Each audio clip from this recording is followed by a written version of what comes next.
મારું નામ શાળાએ દીક્ષા છે. મારું નામ જાજુ ગાયત્રી છે. અમે આદર્શ શૈક્ષણિક સંકુલમાં અભ્યાસ કરીએ છીએ. અમારા સ્ટાર્ટઅપનું નામ કુદરતી અને ટકાઉ ખેતી છે. અમારા સેક્ટરનું નામ કૃષિ અને સ્વાસ્થ્ય છે.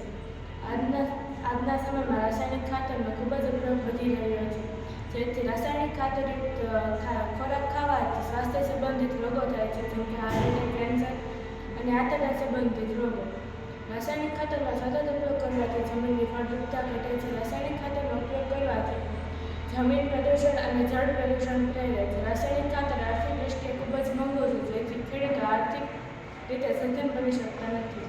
તેથી આપણે કુદરતી ખેતીનો ઉપયોગ વધારવો જોઈએ. અમે અહીં કુદરતી ખેતી માટે કમ્પોસ્ટ, વર્મી ખાતર, લીલું જૈવિક ખાતર અને જીવામૃતનો ઉપયોગ વધારવાનું સૂચન કરીએ છીએ.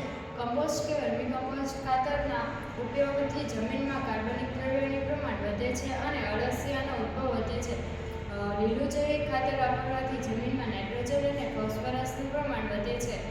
જીવામૃતને 1 એકર દીઠ 200 લીટર રોગ નિયંત્રણ તરીકે અને ખાતર તરીકે ઉપયોગમાં લઈ શકાય છે.